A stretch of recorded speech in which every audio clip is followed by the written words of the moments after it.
রাজ্যে বিজেপি সরকার ক্ষমতায় আসার পর মুখ্যমন্ত্রীর নির্দেশে ভারত বাংলাদেশ সীমান্ত জুড়ে কাঁটাতার নির্মাণ ও নিরাপত্তা ব্যবস্থা জোরদারের কাজ শুরু হয়েছে।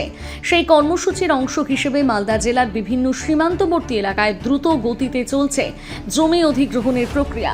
হবিবপুর ব্লকের ভবানীপুর, কেদারিপাড়া ও মাদ্রাসিডাঙ্গা এলাকায় ইতিমধ্যেই জমির মাপজোক শুরু হয়েছে। এই পরিস্থিতিতে মঙ্গলবার সীমান্ত এলাকা পরিদর্শনে যান হবিবপুরের বিজেপি বিধায়ক জুয়েল মুর্মু।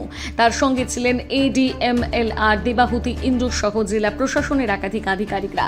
নদীপথে নৌকোয় করে তারা ভারত বাংলাদেশ সীমান্তে জিরো ল্যান্ড এলাকায় পৌঁছে চলতে থাকা জমি অধিগ্রহণ ও সীমান্ত সুরক্ষা সংক্রান্ত কাজ খতিয়ে দেখেন। প্রশাসন সূত্রে জানা গিয়েছে ইতিমধ্যে প্রায় 25 একর জমি অধিগ্রহণ করা হয়েছে। মোট 260 একর জমি অধিগ্রহণের লক্ষ্যমাত্রা নেওয়া হয়েছে। আগামী 45 দিনের মধ্যে জমি অধিগ্রহণের প্রক্রিয়া সম্পূর্ণ করে সেই জমি BSF এর হাতে তুলে দেওয়ার পরিকল্পনা রয়েছে। সীমান্তে কাঁটাতারের নির্মাণ, নিরাপত্তা বৃদ্ধি এবং অবৈধ অনুপ্রবেশ রোধে এই পদক্ষেপ অত্যন্ত গুরুত্বপূর্ণ বলে মনে করছে প্রশাসন। আজকে আমরা স্পটগুলো ভিজিট করছিলাম। আমাদের 12টা টিম যেহেতু কাজ করছে, আমরা সেই স্পটগুলো দেখছিলাম যে কীভাবে তারা মেজারমেন্ট করছে বা ভেরিফিকেশনের যে কাজটা হচ্ছে। এখন অবধি কি পজিশন স্যার দেখেন? দাঁড়ান, এখনও খানিকটা এগিয়েছে, আমাদের কিছুটা তো দেওয়া হয়ে গেছে 10 একর মতো, আর তার বাইরে এখনও অলমোস্ট আমাদের বৈষ্ণবনগর পার্টটা মানে কালিয়াচক 3 পার্টে আমরা 19 একর মতো রেডি করেছি।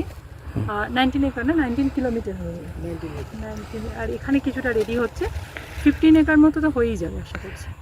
260 একর আপনি বলেছিলেন, এখন অবধি এর আগে আমরা 10 একর বলেছিলাম, এখন অবধি কি আপডেট, কত একর না হলো?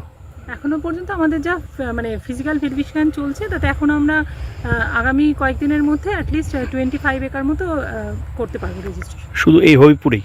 হবিপুর আর বাদ বাকি হবিপুর আর কালিয়াচক মিশিয়ে। আজকে কোন এলাকা দেখলেন?